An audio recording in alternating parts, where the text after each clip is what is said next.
Welcome. In this video we're going to discuss how to update the PT2260. You may or may not get a notification on the screen that there is an update available. You can just tap OK to that if you're not ready to update, and the clock will function as normal. When you're ready to update, you'll need to get into the admin icons, and you can tap on the three dashes on the right. Place your finger, your number, whatever your admin way in is. And then we want to select the firmware. And this is going to go out and check. We do have one available. We're going to select update. We'll leave it on ES downloader and we'll select always. And I can see it's in the process of downloading. I'll wait for this to complete.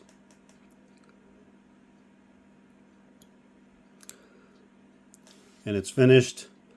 At this time, we're just going to tap outside it. We're not going to open the file or open the folder because we need to remove the existing app before we install the new one.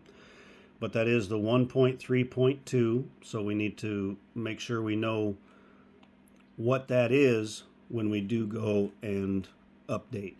So I'm just going to tap outside. That disappears. It brings me back to my admin icons. I'm going to select quit app. If this comes up, you'll select launcher and just once.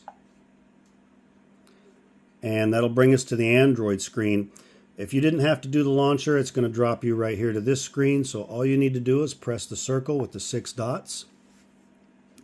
Then we're going to go to settings. And we're going to scroll down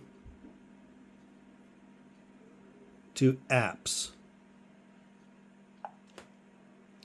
And I can see right here, I've got one. I'm just going to tap that. And I'm going to select uninstall. Right up here. I'll do a clear data first to get all the data out of there. And then I'm going to do the uninstall. Do you want to uninstall this app? Click OK. And that's done. Uninstall finished. And I'm going to exit from this screen. And then I want to go into the ES File Explorer, which on this clock is right here. Sometimes it can be anywhere around in here, depending on the other items in there. So I'm going to tap on ES File Explorer. Next, at the top left, I'm going to tap on Download. And you can see I've got several different ones in here.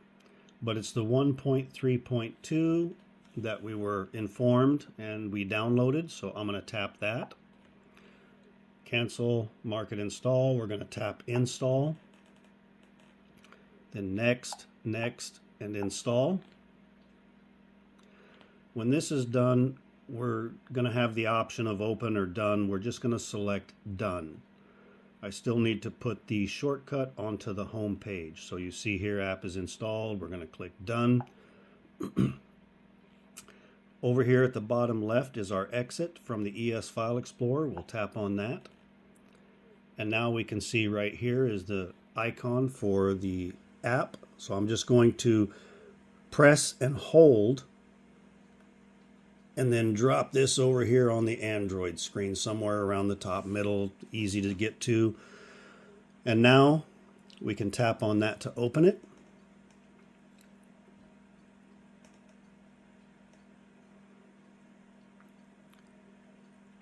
And it's a fresh app. There's no information in it. So we will need to connect that with the server. We're going to tap on the 3 dashes in the upper right again. We're going to tap on settings and make sure that we've got a serial number. Make sure that we have a URL in here and tap save.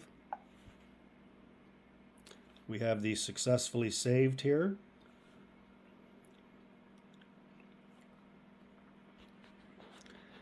Now, if you're updating from version 1.2.8, it's going to give a new serial number.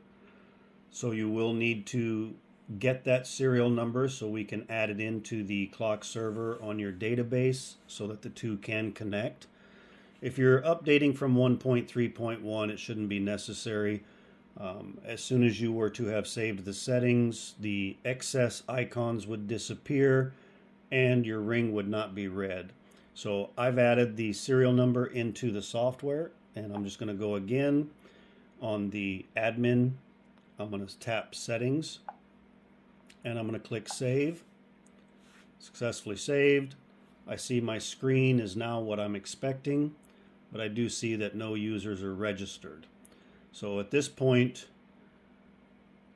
either the system will put your users in within typically 2 hours, or if you're on the phone with me, we can push those in straight away so that your users appear.